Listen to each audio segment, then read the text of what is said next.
Well, he had a heart attack a few years ago. And It's on. Yeah. You ready? Okay. Miss Michelle can go ahead.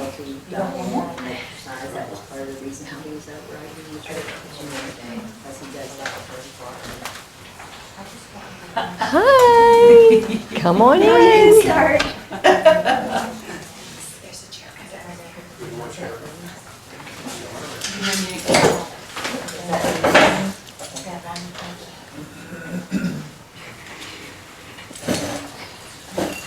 All right, everybody. Thank you so much for coming tonight. We're going to talk about clean cleaning.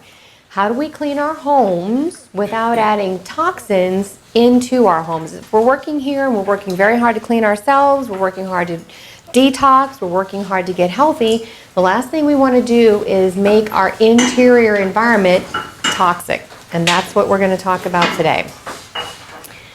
The average American uses 25 gallons of toxic chemicals per year. And that goes from everything to the things we use outside, like Roundup, to the things we use inside, maybe Lysol air spray or Febreze or chlorine bleaches. Those types of things are going to be very toxic to the human body, and they're going to have effects all over the human body. We're going to talk about those in a second. So chemical-free cleaning is possible, and the EPA actually talks about our air inside our homes is 5 times more toxic than the air outside our homes, and it is because of the things that we're using in our homes at this time. The immediate effects of toxins inside our homes can be headaches, dizziness, fatigue, irritation to your eyes, your nose, your throat. It can exacerbate asthma or breathing difficulties, so someone with COPD or emphysema can have an exacerbation of the inability to breathe very well.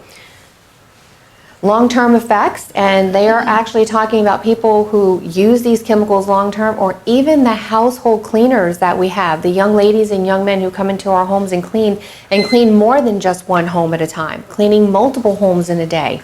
The long-term can be respiratory problems, heart disease, and even cancers. So these chemicals can be extremely toxic. Unfortunately, as with many things, our government in this country does look the other way with a lot of these chemical cleaners and a lot of these toxins that we use in and around our homes. Several of the things that we find in the products that we can use here in America are actually banned or heavily restricted in other governments. So it's up to us as individuals to make sure that we're using good quality products. We've talked about the physiological effects in short, but long term, we have endocrine. Remember, the endocrine is the thyroid, the ovaries, the testes, or the adrenal glands.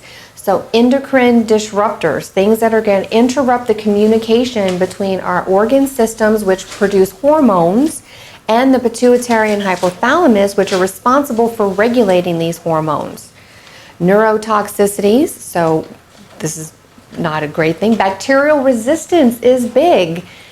This time more than any, we are so germophobic that we put the squeezy antibacterial in our hand. We antibacterial everything around us. We don't want any germs in our vicinity, but in reality, this is the way our body produces immunity. By small doses, we're not talking about going to grab a piece of chicken and giving it a kiss. We're talking about cleaning our environment, but not over cleaning our environment. We do not have to bleach every surface in order to have a good, clean environment. Lung, kidney, and liver damage, skin, eye, and throat irritation. And we can also have those poisonous mixes of gases by accident if we don't know how to properly mix those gases together. We have one more young lady coming in. Hi, come on in. You're fine. Come on in, have a seat.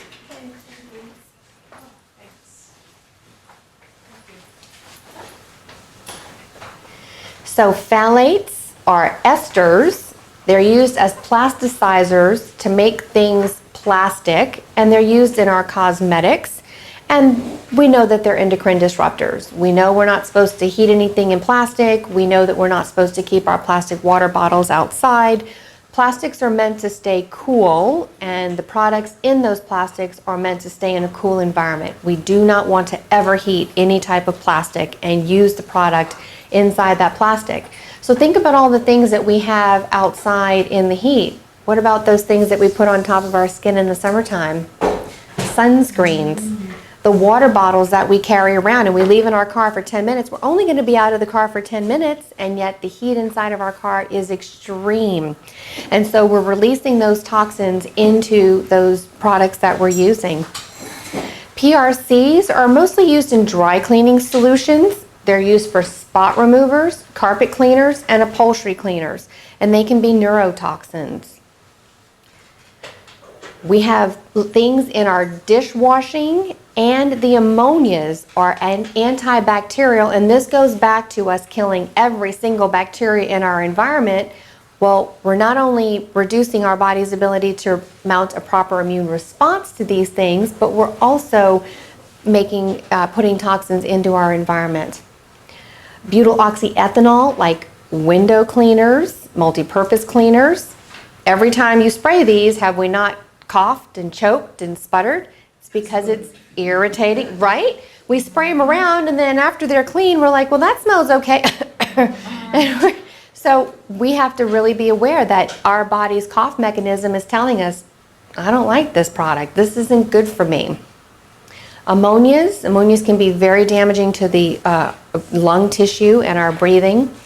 Chlorine bleach, very toxic for several reasons. One, it's a major disinfectant, so we're killing all the bacteria. Again, we're looking at over-cleaning our bacteria in our environment and then making us susceptible to normal bacteria that we should have proper immunity to.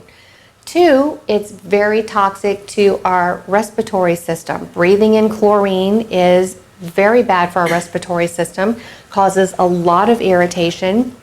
Three, chlorine is the same in the same halogen molecule in the periodic table as iodine. When we have bromine, chlorine, fluorine, and our body needs iodine but doesn't have it in proper amounts, the body can make what's called reverse T3, which is an inactive thyroid hormone. So we want to make sure that we don't have these properties, these products in our system when our body is trying to make other things. So we don't know when that's happening. I don't know when my body's making thyroid hormone. Might be making thyroid hormone right now. What if I were cleaning my house with chlorine bleach at the same time that my body is, my pituitary glands telling the thyroid to make thyroid hormone, and all of a sudden we're making an inactive thyroid hormone instead of an active thyroid hormone. So this is the kinds of things that we're just trying to avoid in our environment. Sodium hydrochloride, oven cleaners, they are very bad, and these are opposite of acids, which we all know acids can burn us very badly. High bases, like sodium hydrochloride, can also burn our skin very badly. So we want to be very careful and not use these products. And we have options for us tonight. Non-toxic cleaning products like baking soda, Castle soap, vinegar, lemon juice, olive oil, and essential oils are what we're proposing as alternatives to some of these toxic cleaners. Now, the one little caveat with essential oils is that not all essential oils are created equal. So we do have better quality essential oils out there, and we definitely want to make sure that we're bringing our essential oils into the office to be tested. Because if we're using essential oils that our body doesn't like, then we can be causing an upset. A real big one, which is unfortunate because it smells amazing, is lavender. Lavender is a beautiful smelling essential oil, but it can cause quite a bit of upset with a lot of people. So it really is easiest, just bring it in, say, Dr. Bertelman, I'd like to put lavender in my cleaning solution. We'll test you for it and see if your body likes it. If yes, then it's part of your cleaning solution and it makes your house smell beautiful. If no, it's just one that doesn't get put into those cleaning solutions. Some of them that test well consistently for most of my patients are going to be your citrus. So that's going to be your lemons, your oranges, your tangerines. Those type of essential oils actually work real well, and they test very well also. We want to be aware of clean washing. Everyone knows, including the manufacturers of products, that we are all moving towards a cleaner, greener, more organic world. They know this, and we know they know this because we have more choices now than we have ever had in the past. You can buy more organics, more green things, more clean things now more than ever before. Unfortunately, they also use that terminology for things that are not clean, green, organic, or good for us. And so we need to be looking at our products to make sure what we're buying is from a quality product and it is actually non-toxic. EWG.org is a really great website that I like to use personally. They also have for our smartphones a little scan bar so that you can actually scan products. You scan the little barcode and it will tell you if it's on their list of good products or on their list of greenwashing products or basically bad products. And this goes for your whole household. So you can scan makeup, you can scan cleaning products, you can scan food labels, and it will tell you which products are better for you and which products are not so good for you. They're also the company that comes out with the clean, my brain just went completely blank. Clean 15, Dirty Dozen, and Clean 15. So this is the organic foods that don't have pesticides, herbicides, etc. So they come up with a list every year from testing these products, whether they are truly organic or they're not so organic.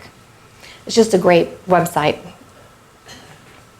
Air purifying plants. Is everybody familiar with what a mother-in-law tongue is or looks like? Yeah. Okay. I have some right over here in the corner outside the building, and I'm sorry I didn't bring them into the building. We should have done that, but they are a very stiff green plant that it looks very sharp and very fibrous. They are very good options for indoor cleaning. The other ones would be something that they call a money plant, and I didn't know it was called a money plant, but that's this one.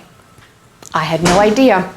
A friend of mine sent me this as a good luck plant to open this practice, and this is a very good plant to clean inside air. These, unfortunately, if you have small children or puppies, dogs, if they chew this, this can be toxic. So it's not toxic to we adults who just going to kind of pick off dead leaves, but if we're in an environment where we're going to have little ones, we want to make sure that we're keeping their environment clean and free of things. And so we don't want to put a plant that they might accidentally eat. Bamboo palms. Everybody gets the lucky bamboo. Lucky bamboo is actually very good for the house. Not only does it clean the indoor air, but it also helps to humidify the air. So that's a win-win for us because here in Florida, our air can be very dry because of the environment that we have. Hi.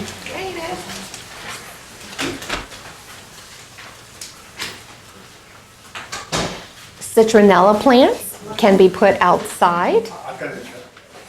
Oh, here's the mother-in-law's tongue. Yeah. So they say that they're sharp, like our mother-in-law's tongues can be. So they can be very fibrous, but they're very great indoor plants. They don't need a lot of water. They're very easy to care for. And goodness knows me, without the green thumb, I need things that are going to live despite me. And this one actually will. So it's just a very fibrous green plant. You can plant it in the house and it will work to clean the inside of the environment. Citronella plants can be planted outside in your lanai area. And citronella, as we know, can also be burned on those little wicks to kind of ward off bugs. So if we're looking for a great plant that we can keep in the home or around the area to kind of ward off bugs and such like that, citronella. Candles. A big question mark when it comes to candles. Candles in themselves are not bad, But when we think of burning candles, we need to make sure that we're burning good quality candles. So the EPA released a report stating that candles with scents with paraffin, contaminated oils, synthetic fragrances, and lead wicks are a huge contributor to indoor air pollution. If we want to keep our homes safe, we want to make sure that we're using good quality candles, usually made out of soy, coconut, rice, uncontaminated vegetable oils, or beeswax. And the makers of those candles will usually be the ones that will display good quality candles, healthy candles, low scent candles, low toxin candles. And so we just want to make sure that we're actually using a good quality candle. And again, if you're loving a particular scent, bring that candle into the office. Let's test you on that particular scent and make sure that that's good for you. And in particular, we're talking about the lavender products and some of those things that can kind of change our hormones and make us not feel well. Paraffin wax is the most traditional wax that a candle is made out of, and that is a petrochemical. So it is made out of an oil product. We have lots of oil products. We need oil products. That's part of our life today. It is part of the toxicity of our life today. But we don't want to be burning that in our homes. So if at all possible, we want to make sure that our candles are a good quality product. Artificial fragrances can be very irritating. As a matter of fact, in this office, since we've gotten over the time more and more patients, we have gone to asking our patients to please not wear fragrances. We've had patients come behind patients with fragrances and have quite a bit of an upset because someone has worn something that smells very beautiful to them, but the next person that comes in behind them has some type of respiratory reaction to that, or even some type of a topical reaction. So we just ask everybody keep things scent free. Metal wicks can be made of lead, and lead poisoning can be toxic, and it can be very dangerous. So we just want to make sure that we're being very cautious with the wicks that we're using. We have some websites for you for non-toxic chemicals. Method can be purchased at Walmart, Target. I think Publix will even have the Method brands. You can buy them online. Seventh Generation is a product that I use at home. It works wonderfully. We use it here in the office. So we use it as a disinfectant in the bathrooms. We use it as soap in the kitchen, and it doesn't smell bad, and it works really well. Ecos, J.R. Watkins, and Miss Myers are some other options that are out there. And we gave you some websites. Better Life, eCover, Puracy, EcoMe, and Tropical Traditions is actually a website that I like in particular. You can go on there. The hand soap that we use in the bathroom here is a coconut-based hand soap. Not everybody can do coconut, but for those of us who can, it is an easy cleaning soap. It washes right off your hands, and you feel clean after you use the product. Tropical Traditions also has a really great personal story, and he sells really great products. So if you're looking for someplace to buy things online that are better quality, whether it's foods or cleaners or those types of things, Tropical Traditions is just a really good option. DIY cleaners. Now, we have a list of some great cleaners and some great uses for those cleaners in your handout. These are just some other combinations that we kind of found over time. So baking soda with a couple of drops of essential oil. We rinse the sink out. We use that baking soda to scrub out our sink. And that essential oil, especially if we're using a citrus, is going to give the house a really nice, fresh fragrance. Oven cleaners. Instead of using that oven cleaner that we spray in there, that's that really heavy base oven cleaner, we can either put in a dish of water. It's got to be in a heat-proof bowl. We can turn on that oven. That water steaming out of that bowl is going to soften things. Baking soda is a great option if we have stains in there, as is salt. If you salt your heavy stains inside of an oven, put that little bowl of water and let it steam, they'll come right out. laundry soap. So there are the soap nuts that you can actually buy online. You're not really going to find these, and it looks like a bar soap. You put it into the wash or into the washing where the water would go in. It releases some of the soap into your machine. I have not personally tried these, but I have had other patients and friends say that they like them, but I've not tried them. I personally just use all fragrance free. That's what I use. It's free and clear, and that's what I use at the house. And I've been using that for years because we've always had an irritation with some of the other products, so that was just kind of accidental. What did you say you did with the lemon? Lemon can be put into the bleach dispenser to help to whiten whites or freshen if you have odors in the clothes, someone who's going to the gym or someone who works very hard and you want to deodorize your clothes, putting in a little bit of lemon juice in there, about a half a cup, helps to get that laundry nice and fresh. Dusting, those microfiber cloths are wonderful for dusting. And if you wanted to use essential oil with those microfiber cloths, you could certainly do that. A little bit of olive oil, not a lot, will give you a nice sheen on some of your wood products. Bug and weed sprays. I don't think that you have this in your packet, so I will post this on Facebook. So we have some bug repellents with witch hazel, apple cider vinegar, and some essential oils. You just spray it on your clothes, especially if you're using the eucalyptus, the lemongrass, or the citronella.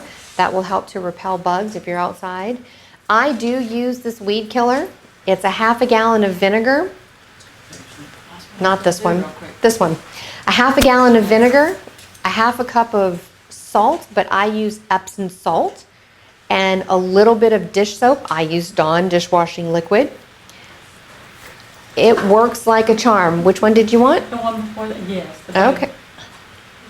Sorry, I'm not on that. That's okay. We've got picture takers, and I can post these for y'all as well. So don't, if you didn't catch it, I'll definitely get that posted. But this weed killer actually works like a charm, and it's non-toxic.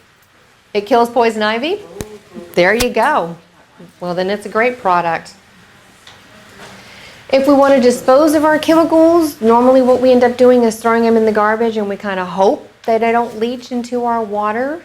But it's not uncommon for some of our toxic chemicals to leach into our water system.